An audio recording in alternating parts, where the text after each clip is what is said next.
Imagine a nation long celebrated as the epitome of diversity, economic dynamism, and open-door immigration suddenly recalibrating its approach, slashing targets, imposing new caps, and tightening pathways that once seemed almost guaranteed. Canada has for decades relied on newcomers to fuel its workforce, replenish its aging population, and enrich its social fabric. But as housing costs spiral, public services groan under unprecedented demand, and a growing portion of the electorate voices unease. Ottawa has rolled out a dramatic policy shift that will reshape the country's demographic trajectory. Under the banner of controlled and sustainable immigration, Prime Minister Justin Trudeau's government has announced steep cuts not only to permanent resident admissions, but also to the sprawling temporary resident population, foreign workers, international students, and other visa holders.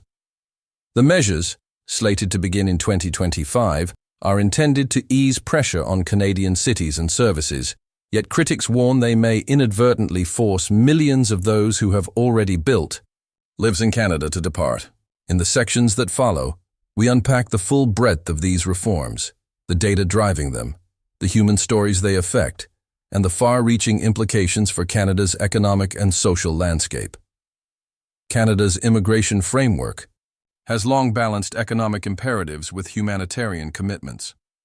In the early 2000s, annual admission targets hovered around 250,000 permanent residents. By 2015, they reached 300,000, and in response to pandemic-era labor shortages, Trudeau's government aggressively raised the goal to 500,000 planned admissions for 2025. That surge was designed to plug gaps in healthcare, technology, construction, and hospitality, sectors reeling from mass retirements and COVID-driven slowdowns. Yet as 2022 and 2023 data rolled in, economists and policymakers alike recognized unintended fallout: housing affordability. In the Greater Toronto Area and Metro Vancouver, average home prices hit 7 to 9 times median household incomes, far above sustainable global norms. Infrastructure strain. Hospital wait times in provinces like Ontario and Alberta climbed beyond national averages, while primary care physicians struggled to onboard new patients. Educational bottlenecks. School. Boards reported classroom overcrowding, leading municipalities such as Calgary and Ottawa to impose moratoria on new residential builds to match school capacity. Public opinion mirrored these trends.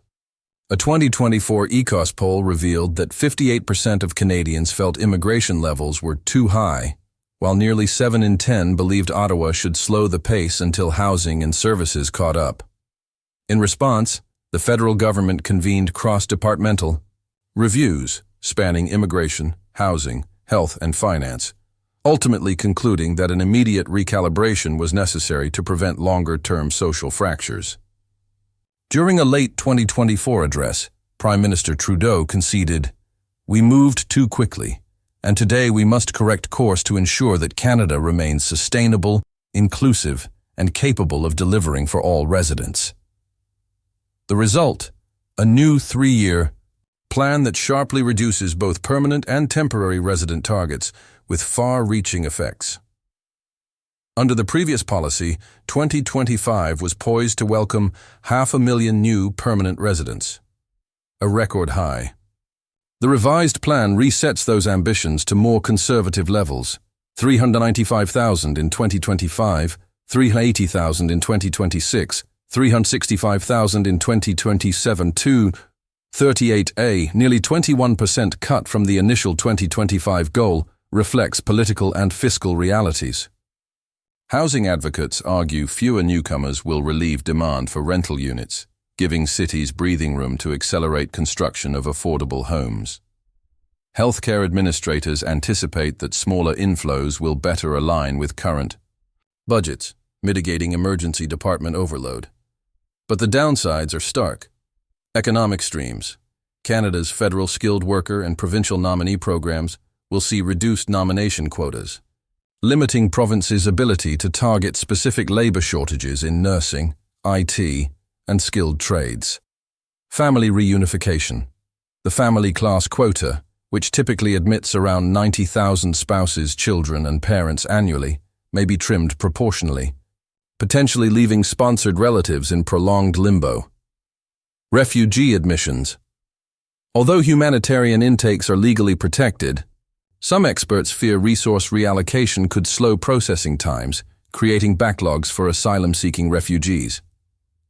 The government frames these adjustments as a temporary course correction, emphasizing that cumulative admissions over 3 years will still meet long-term demographic needs. Yet business councils warn that even modest reductions can ripple through the labor market. The Canadian Federation of Independent Business projects that a 20% cut in skilled worker admissions could widen the national labor shortage by 100,000 positions by 2026, in parallel with permanent resident cuts. Ottawa aims to shrink the temporary resident population, which includes international students, temporary foreign workers, and visitor status holders, from 7% of the national population to 5% by end 2026. Current estimates place temporary residents at roughly 2.8 million individuals, spanning international students, over 800,000 on valid study permits, temporary foreign workers, around 500,000 across various streams, other visitors, business visitors, caregivers, etc. The government insists the cuts will force a healthy conversion. Temporary residents will either transition to permanent status via existing streams such as the Canadian Experience class or depart once permits expire. Still, observers fret that tightening will strand many who have invested years in education or long-term employment. International education revenue, topping $22 billion CAD in 2023, is poised to dip, affecting campus expansions, local economies, and Canada's global competitiveness as a study destination. Since its launch in 2015, Canada's Express Entry system has used a comprehensive ranking system to score candidates on factors such as language ability, education, and work experience. For years, a valid job offer, verified through a labour market impact assessment, conferred an automatic 50 or 200 CRS points, dramatically boosting odds of an invitation to apply. Effective spring 2025, these job offer points vanish. The government cites persistent fraud and the proliferation of exploitative job offer mills selling LMIAs as the impetus. Impacts include CRS score inflation. Without job offer points, CRS cutoff thresholds may decline by 100 to 150 points, reshuffling the candidate pool. Temporary resident pathways. Those already in Canada on work or study permits, who often relied on job offer points to secure invites, could find themselves below the new cutoff, jeopardizing their transition to permanent status. LMIA processing. With reduced incentive to obtain LMIAs, the Canada Border Services Agency expects LMIA applications to drop by as much as 40%, freeing up resources but also reducing employer-driven sponsorship.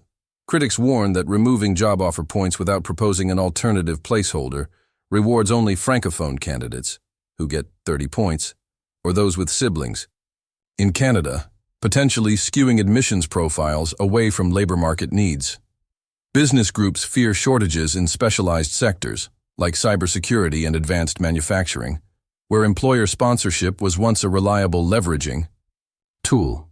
Critics warn that removing job offer points without proposing an alternative placeholder rewards only francophone candidates, who get 30 points, or those with siblings in Canada, potentially skewing admissions profiles away from labor. Market needs. Business groups fear shortages in specialized sectors, like cybersecurity and advanced manufacturing, where employer sponsorship was once a reliable leveraging tool. The temporary foreign worker program has been criticized for enabling precarious low-wage employment. New regulations clamp down on 2 fronts. Work permit duration. Low-wage work permits are now limited to 1 year rather than 2, forcing workers to reapply sooner and exposing them to new application fees and potential rejection. Employer eligibility. Firms in metropolitan areas with unemployment rates above 6% must justify their hiring needs more rigorously.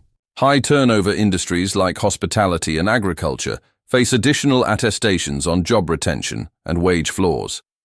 These changes respond to documented cases of wage theft, unsafe working conditions, and closed employer permits that bind workers to a single firm.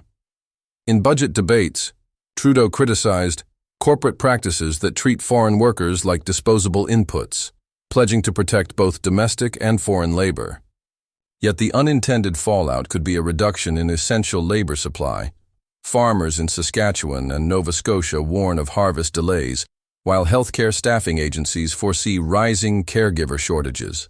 Canada's allure as a top global study destination rests on open study permits and generous post-graduation work permits, PGWPs. The 2025 reforms disrupt this model. Study permit caps.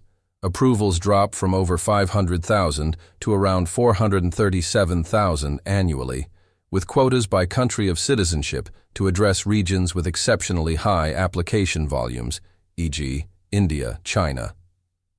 PGWP eligibility tightening. Students must now graduate from institutions on a new Designated Learning Institution Plus list, which imposes stricter program accreditation standards. Program length and full-time enrollment thresholds have also risen, meaning shorter diplomas or part-time programs no longer qualify. The government argues this will curb agents steering students into low-quality programs with no real prospects of labor integration. However, student unions point out that even a minor lapse, such as a leave of absence, could invalidate PGWP eligibility, leaving graduates vulnerable to visa cancellations at the border. The international student cohort, which contributed $22.3 billion CAD in tuition and living expenses in 2023, now grapples with uncertainty and anxiety over interrupted academic and career plans. Underpinning these reforms are both political wins and economic imperatives. Nationwide polls in late 2024 found that 61% of Canadians believed immigration levels were too high, with housing and healthcare top concerns. Opposition parties, led by Conservative Pierre Poilievre, seized on these sentiments, framing the Liberals' high immigration approach as responsible for skyrocketing home prices and service rationing. Poilievre pledged to link immigration volumes explicitly to new housing starts, an unprecedented policy direction if his party wins the next election. Economists remain divided. The Royal Bank of Canada has suggested that while per capita GDP might tick up slightly under a reduced population scenario, overall GDP growth would slow, exacerbating labor shortages in critical sectors. The Conference Board of Canada projects that a 20% reduction in permanent admissions would leave 120,000 vacancies unfilled in 2026, translating into an estimated $15 billion CAD in lost economic output. Thus, while short-term service relief may materialize, long-term competitiveness and demographic sustainability are at stake. DEMA. Headlines warning that millions may be forced to leave refer primarily to the 2.8 million temporary residents already in Canada. Under the new caps, permit expirations, those unable to convert to permanent status by 2026-2027 through pathways now more restrictive face the expiration of their current permits with few alternatives. On-the-spot revocations, enhanced. Border Officer Authority allows visa cancellations at ports of entry if minor infractions are detected, such as unpaid fees or inaccurate paperwork. Reduced bridge programs, interim measures like the temporary to permanent residency pilot. Programs have seen funding cuts, narrowing the in-Canada routes available to foreign workers and students. This does not imply mass deportation of Canadian citizens or long-term permanent residents, but those in transition, working holidaymakers, spouse open permit holders, and many study permit graduates, could find themselves without valid status. Millions have invested years in Canadian communities, paid taxes, and contributed to local economies. Critics argue it would be a profound injustice to abruptly sever their ties. Migrant rights advocates have issued dire warnings. The Migrant. Workers' Alliance for Change decried the reforms as a cruel betrayal of Canada's promise. while community legal clinics are bracing for a surge in appeals and humanitarian exemptions as temporary residents scramble to secure status. Business.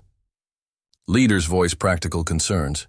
The Canadian Chamber of Commerce and the Tech Association of Canada both released statements urging Ottawa to reconsider steep cuts, highlighting the fragile state of post-pandemic labor markets. Hospitals, long dependent on overseas nurses, fear staffing gaps that could compromise patient care. Political opposition has seized the moment. Conservatives frame the changes as overdue course corrections, yet warn that if the Liberals lose trust by mishandling reductions, a tougher, less compassionate regime could follow under a new government. Meanwhile, the NDP calls for targeted cuts only in regions with acute pressures, advocating for a more nuanced, regional approach rather than broad national caps. Canada's identity, etched in part by waves of new residents from every corner of the globe, now confronts an era of restraint. Potential long-term effects include demographic shifts. Without robust immigration, the dependency ratio, retirees per working-age adult, will rise faster, pressuring pension systems and healthcare funding. Economic slowdown, slower labor. Growth may hamper innovation and weaken Canada's position in global sectors such as AI, clean energy, and digital services. Social cohesion. The abrupt policy shift risks alienating communities that have come to depend on newcomers. Volunteer, networks, cultural festivals, and local businesses may fracture without steady renewal. Conversely, planned reductions may deliver near-term relief, smaller class sizes, fewer unsheltered camps, and more predictable infrastructure planning. The challenge for policymakers will be to reconcile these immediate benefits with Canada's long-term demographic and economic needs, a balancing act rarely attempted on such a national scale. As 2025 unfolds, temporary residents will face higher hurdles at each turn, from study permits to work visas, while hopeful permanent resident applicants confront unprecedented competition. Policymakers must now monitor and adjust the new targets, ensuring that caps do not become permanent barriers. Provinces, too, will need to innovate, expanding immigrant retention programs in smaller cities, investing in affordable housing pipelines, and crafting niche economic strategies aligned with reduced inflows.